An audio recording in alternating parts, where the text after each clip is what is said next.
Remue ménage. Remue ménage.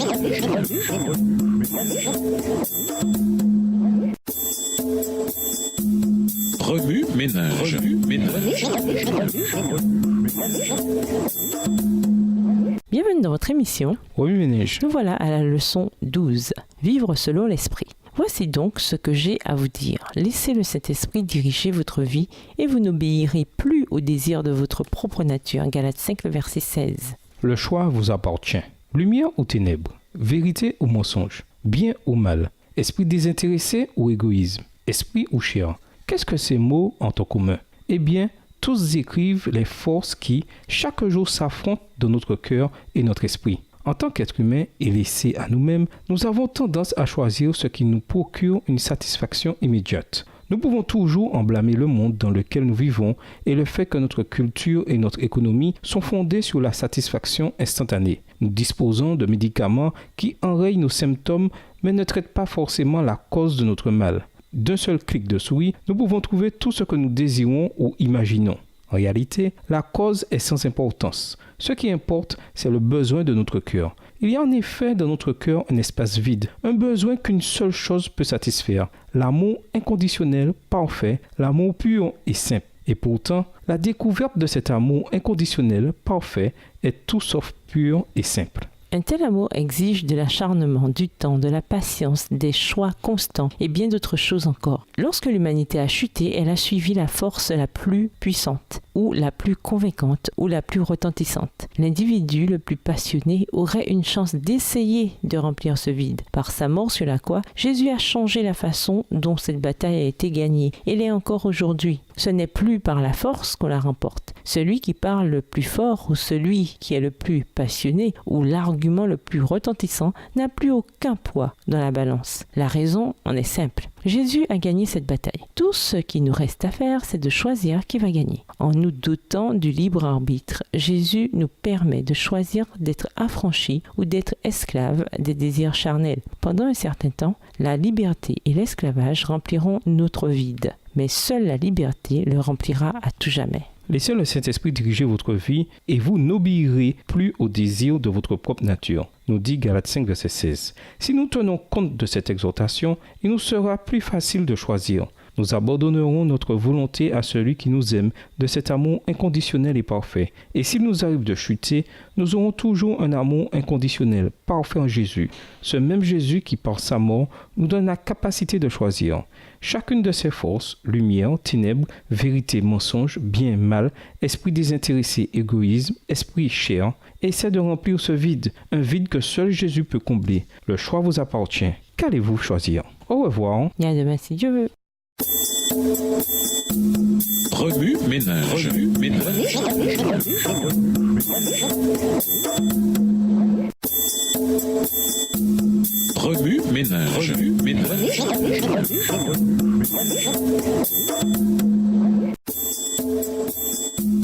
Remue ménage. Remue ménage.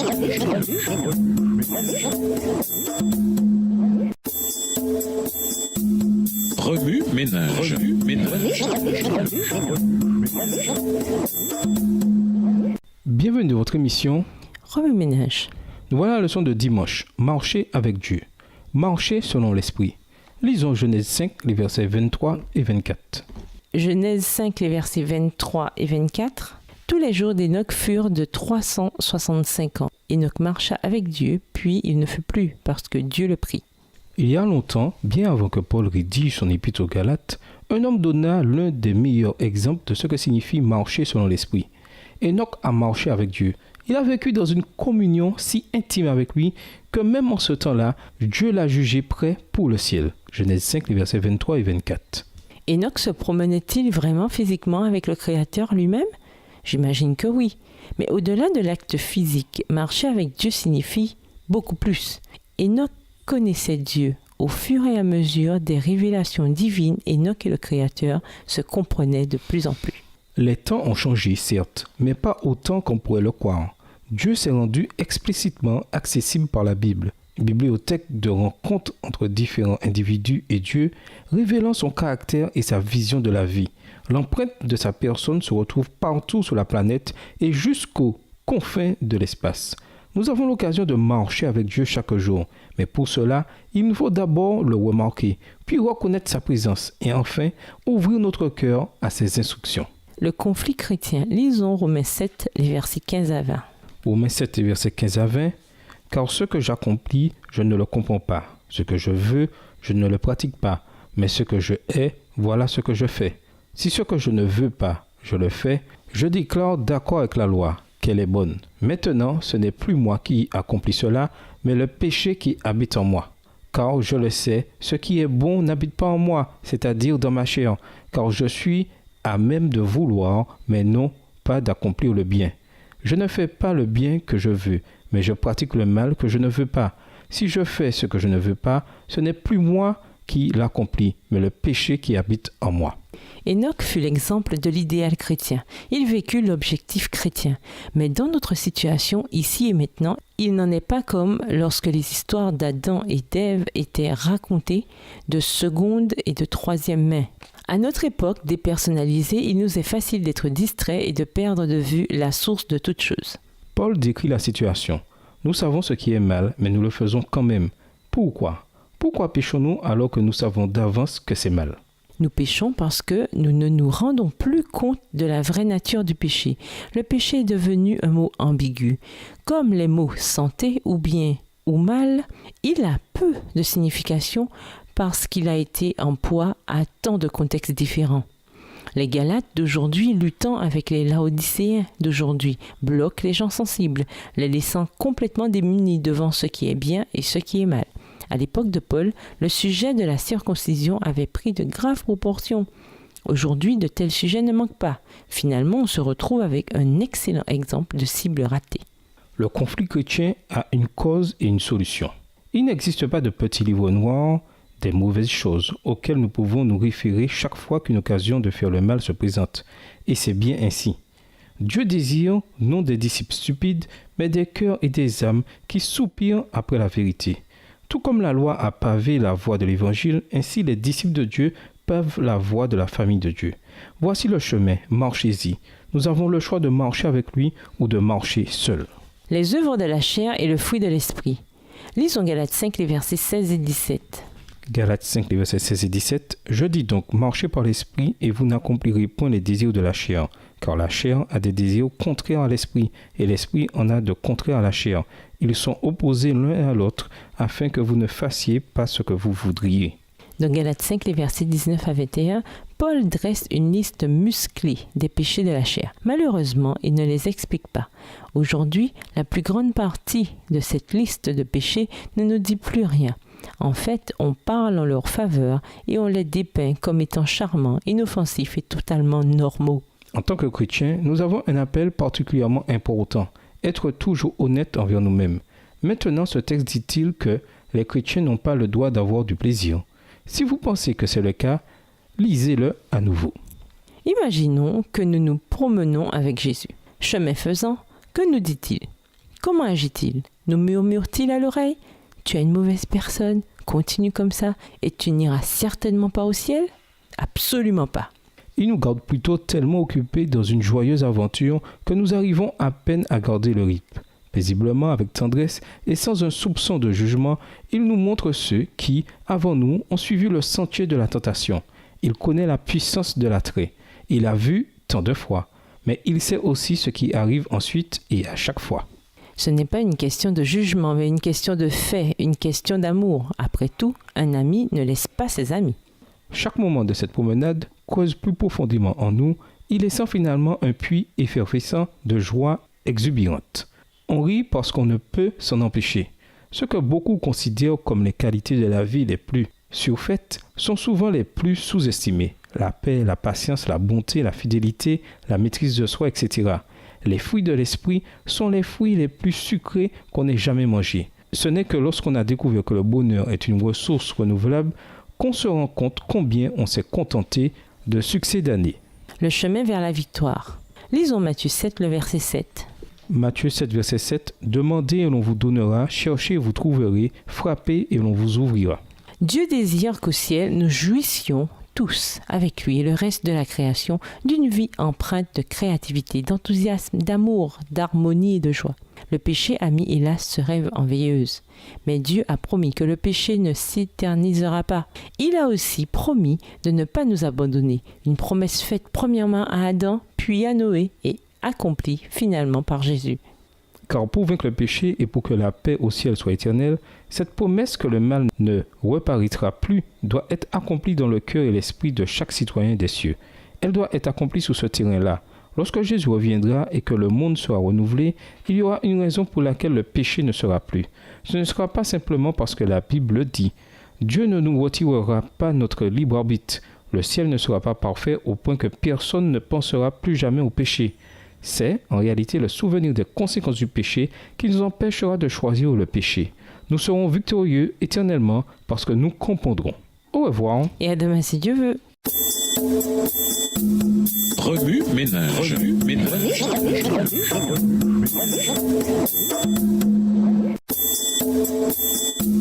Remue ménage. Remue ménage.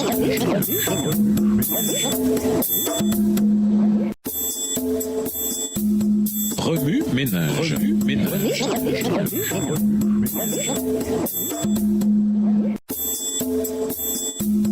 Remue ménage. Remue ménage. Bienvenue dans votre émission. Remue ménage. Nous voilà à la leçon de lundi, le problème du péché. Lisons Galates 3, verset 22. Galates 3, le verset 22. Mais l'Écriture a tout renfermé sous le péché, afin que ce qui avait été promis fût donné par la foi en Jésus-Christ à ceux qui croient. Beaucoup entretiennent l'idée vague qu'il doit faire quelque effort extraordinaire pour gagner la faveur divine. Mais toute indépendance est vaine. Ce n'est qu'en s'attachant à Jésus par la foi que le pécheur devient un enfant de Dieu qui croit et espère en lui. De nous-mêmes, nous ne pouvons être animés de mobiles purs. Ils sont nombreux, ceux qui disent des choses telles que « Je dois mettre de l'ordre dans ma vie et mes mobiles avant de chercher Dieu ». Mais par nous-mêmes, c'est totalement impossible. Ce n'est que lorsque nous chercherons Dieu qu'il nous accordera la capacité de désirer vraiment la bonté et de haïr vraiment le péché. Jésus a réalisé l'union de l'humain et du divin. Sa mission était de réconcilier l'homme avec Dieu, d'unir le fini à l'infini. Dieu désire que nous soyons tous avec lui. Son plus grand chagrin, c'est de voir le péché lui ravir, ne serait-ce qu'une seule âme. Parce qu'ils ont une faible idée des souffrances du Christ, beaucoup de gens n'ont que peu d'estime pour la grande œuvre de la grâce. Le glorieux plan du salut a été exécuté par l'amour infini du Père. Ce plan est la manifestation merveilleuse de l'amour de Dieu pour l'humanité déchue. Un créateur infini et tout-puissant considère ses enfants si petits, si insignifiants, comme son trésor de grand prix. Ce dont le monde a le plus besoin est d'hommes, non pas de ceux qu'on achète ou vend, mais d'hommes profondément sincères et honnêtes qui ne craignent pas d'appeler le péché par son nom et dont la conscience soit aussi fidèle à son devoir que l'est la boussole au pôle. Des hommes qui défendraient la justice et la vérité même si l'univers s'écroulait. Compte tenu de notre condition humaine, nous vivons tout naturellement dans le péché. Il nous est difficile non seulement de faire le bien, mais aussi de désirer faire le bien. Ce n'est que par un abandon total de notre être que nous pourrons discerner le mal tel qu'il est et voir la dévastation qu'il entraîne dans notre vie. Plus nous croissons en Dieu, plus le péché nous repousse parce que Dieu nous révèle le tort qu'il nous fait et notre besoin de quelque chose de plus grand. Remue ménage. Vous est-il déjà arrivé d'avoir peur de chercher Dieu parce que votre péché vous empêchait de vous sentir prêt à le suivre ? Selon les Écritures, comment pouvons-nous vraiment permettre à Dieu de nous débarrasser de nos désirs coupables ? Au revoir. Et à demain si Dieu veut. Remue ménage. Remue ménage.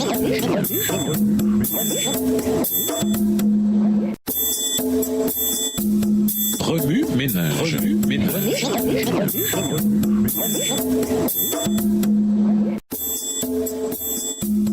Remue ménage. Remue ménage.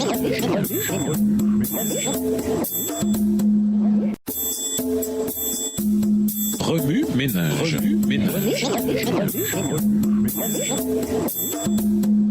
Bienvenue dans votre émission. Remue ménage. Nous voilà à la leçon de mardi, une idée révolutionnaire. Lisons Galates 2, les versets 15 et 16. Galates 2, versets 15 et 16. Nous sommes juifs de naissance et non pécheurs d'entre les nations, sachant que l'homme n'est pas justifié par les œuvres de la loi, mais par la foi en Christ Jésus. Nous aussi, nous avons cru en Christ Jésus, afin d'être justifiés par la foi en Christ et non par les œuvres de la loi, parce que nul ne sera justifié par les œuvres de la loi. De nos jours, vivre selon l'esprit suscite une question très importante. Quel est l'objectif de vivre si ce n'est selon l'esprit ?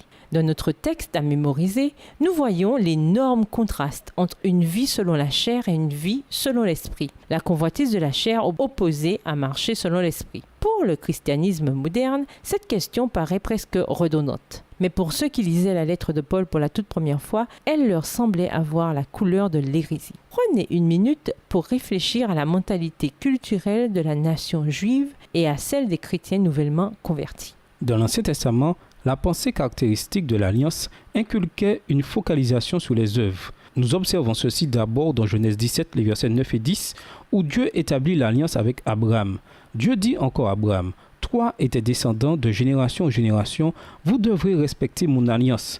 Voici l'obligation que je vous impose et à laquelle vous vous soumettez. Toi et tes descendants, quiconque est parmi vous de sexe masculin devra être circoncis. » Le thème de l'alliance fut rétabli plus tard lors de l'Exode. Dieu est toujours celui qui établit l'alliance. Maintenant, si vous écoutez bien ce que je vous dis, et si vous respectez mon alliance, vous serez pour moi un peuple particulièrement précieux parmi tous les peuples.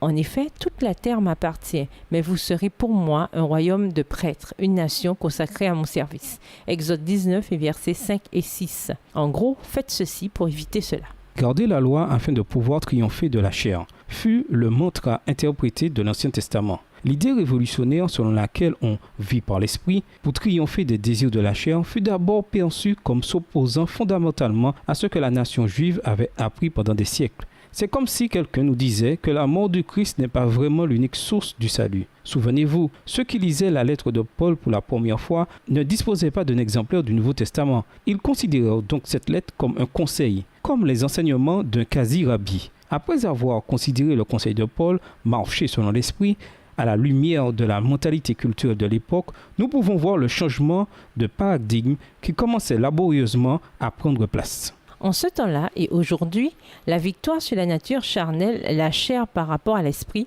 était le but à atteindre. L'observation rigoureuse de la loi était leur idée perçue de la bonté. Aujourd'hui, les fruits de l'esprit ont remplacé une telle norme. Voir Galates 5, les versets 22 à 24. Le message pour nous est donc le suivant. L'esprit nous a donné la vie. Laissons-le donc aussi diriger notre conduite. Galates 5, le verset 25. Oui, Ménage, qu'est-ce que le fait de vivre selon l'esprit suppose ? De façon pratique, comment triompher de notre nature charnelle ? En tant que jeune disciple du Christ d'aujourd'hui, quel message une vie dirigée par l'Esprit transmet-elle à ceux qui nous entourent, particulièrement aux incroyants ? Au revoir. Et à demain si Dieu veut. Remue ménage. Remue ménage.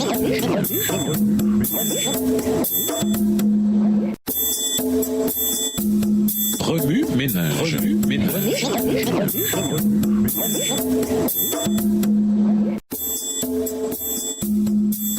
ménage.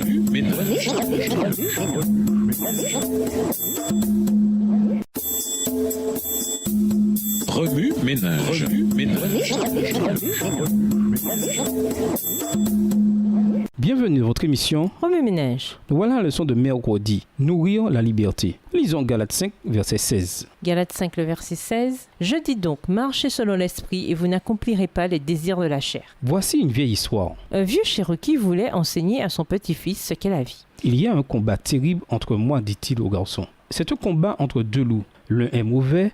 Il n'est que colère, envie, tristesse, regret, avidité, arrogance, apitoiement sur soi-même, culpabilité, ressentiment, sentiment d'infériorité, mensonge, faux orgueil, sentiment de supériorité et égo. Et puis, il y a l'autre loup. Il est bon et n'est que joie, paix, amour, espoir, sérénité, humilité, bonté, bienveillance, empathie, générosité, vérité et compassion. Ce combat terrible est aussi en toi et à l'intérieur de chacun de nous. Le petit-fils réfléchit pendant une minute, puis demanda à son grand-père. « Mais grand-père, lequel des deux loups va gagner ?» Le vieux Cherokee lui répondit simplement « Celui que tu nourris ». Par cette image captivante, le vieux Cherokee a enseigné une leçon perdue pour beaucoup de gens aujourd'hui. C'est la leçon que Paul tentait de transmettre aux églises de Galatie. Nous sommes responsables de notre destination, de ce que nous devenons et de la joie ou du mécontentement de notre vie. La loi a été donnée pour protéger des gens faibles d'esprit jusqu'à ce qu'ils soient prêts à recevoir davantage. Galates 3, versets 19, 23 et 24.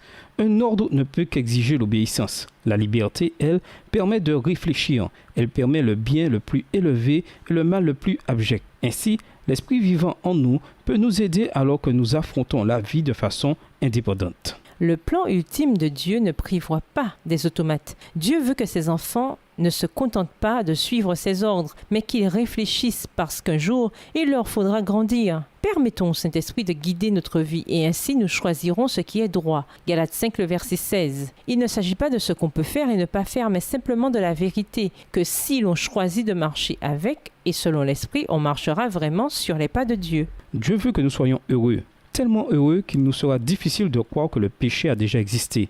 Mais il a existé et il ne tiendra qu'à nous, à chacun de nous assurer qu'il ne reparaisse jamais plus. C'est la liberté qui rend le péché possible. C'est la liberté qui rend l'amour possible. Dieu ne prendra pas le risque de voir le péché récidiver. Par conséquent, il n'emmènera pas prématurément au ciel les êtres libres que nous sommes. Et comme il n'est pas davantage disposé à nous donner autre chose que l'amour, il ne nous emmènera pas au ciel sans notre liberté. Le péché a fait son entrée dans le monde par Adam et Ève et il est toujours avec nous aujourd'hui. Nous avons un choix à faire. Il y a 2 loups. Lequel allez-vous nourrir?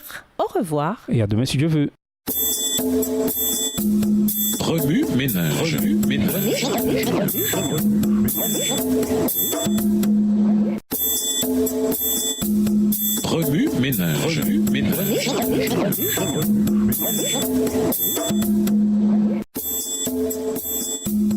Remue ménage. Remue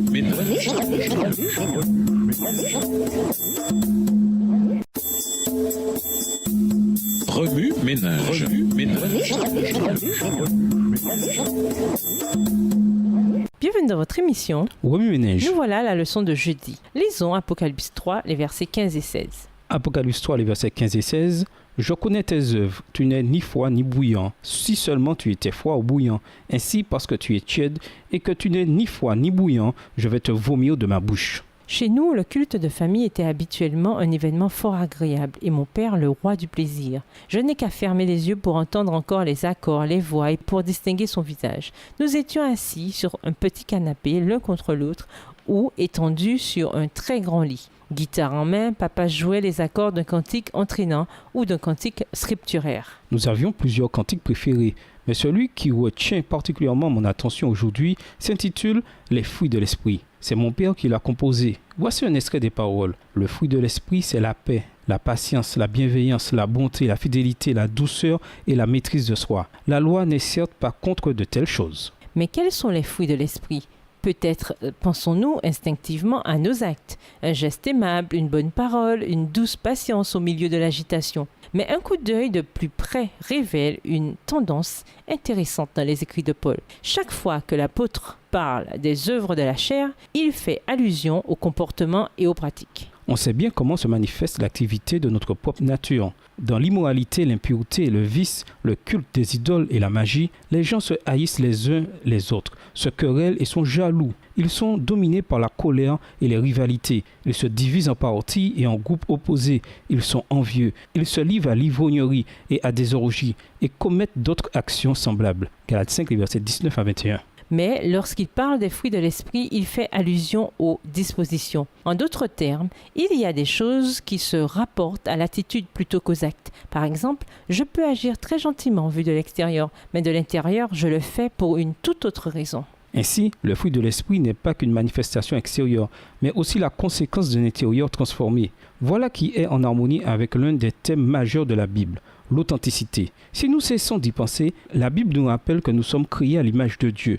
Par conséquent, nos goûts et dégoûts fondamentaux reflètent sa nature, aussi longtemps qu'ils sont purs. Combien d'entre nous apprécient un hypocrite, un faux ami? Dieu ne le supporte pas plus que nous. Il est un obsédé de l'authenticité. Je sais que tu n'es ni froid ni bouillant, si seulement tu étais l'un ou l'autre. Mais tu es tiède, de sorte que je vais te vomir de ma bouche, dit-il dans Apocalypse 3, les versets 15 et 16. Si nous ne manifestons que les œuvres extérieures de l'amour sans la disposition intérieure ou l'attitude de l'amour, nous sommes même moins authentiques que ceux qui accomplissent les œuvres de la chair. Dieu veut nous accorder une attitude empreinte du fruit de l'esprit, soit l'amour, la joie, la paix, la patience, la bienveillance, la bonté, la fidélité, la douceur, pour que nous sachions, pour que tous sachent que nous avons été avec Jésus. Au revoir. Et à demain si Dieu veut.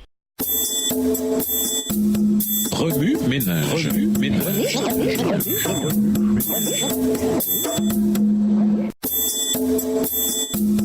Remue ménage. Remue ménage.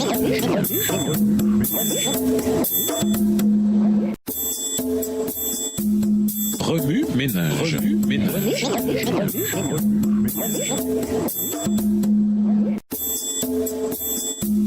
Remue ménage. Remue ménage. Bienvenue à votre émission. Remue ménage. Nous voilà à la leçon de vendredi. Quoi dans la victoire? Lisons Romains 8, verset 14. Romains 8, verset 14, car tous ceux qui sont conduits par l'Esprit de Dieu sont fils de Dieu. Pour conclure, la vie chrétienne, c'est croître en Christ, devenir davantage semblable à lui grâce à la prière et à l'étude de la Bible. Prier pour avoir la victoire sur le péché et partager avec nos semblables ce que Dieu a fait dans notre vie. C'est la transformation de notre vie qui se produit tandis que nous nous rapprochons de lui. En tant que chrétiens, nous avons la joie de partager avec les autres ce qu'il a fait pour nous et ce qu'il peut faire pour eux. Quant aux idées, faites un tableau montrant les fruits de l'esprit. Listez-y les fruits et donnez 2 moyens par lesquels on peut les observer dans la vie chrétienne. Participez à une promenade un sabbat après-midi. Prenez le temps de partager avec vos compagnons une idée dont Dieu est en train de vous convaincre et ce que vous comptez faire à ce propos. Composez un chant d'encouragement que vous chanterez ou fredonnerez quand un conflit surgit. Incluez-y la louange à Dieu. Exécutez une danse improvisée illustrant la liberté que vous avez en Jésus. Surfez sur Internet pour trouver des exemples des fruits de l'esprit. Partagez vos découvertes avec votre pasteur ou votre dirigeant de jeunesse. Il pourra les ajouter à sa bibliothèque d'illustrations de sermons. Méditez Marc 7, les versets 21 et 22. Que voit Dieu dans votre cœur? D'où vient la méchanceté dans votre vie? Y a-t-il une chose dont vous devez demander à Dieu de vous aider à vous débarrasser? Interviewez l'un des membres de votre église. Découvrez ce qui le conduit à une vie victorieuse. Priez Dieu de lui accorder continuellement la victoire. Choisissez quelques amis et préparez un sketch qui montre comment obtenir une croissance spirituelle victorieuse. Présentez-le devant votre classe de l'école du sabbat. Pour aller plus loin, nous vous invitons à lire Galates 5, les versets 22-23, 2 Corinthiens 6, verset 6, Hébreux 9, verset 14, le livre Conquérant Pacifique, le chapitre 30, vers un idéal plus élevé, écrit par Ellen G. White. My Life Today, ma vie aujourd'hui, page 77, livre écrit aussi par Ellen G. White. Ainsi que le livre Fruit of the Spirit, écrit par Richard D. Patterson, le fruit de l'esprit. Ainsi que le livre The Wonderful Spirit, Feel Life, la vie merveilleuse remplie de l'esprit, de Charles Stanley. Les pages 3 à 12. Au revoir. Et à demain si Dieu veut. Remue ménage. Remue ménage.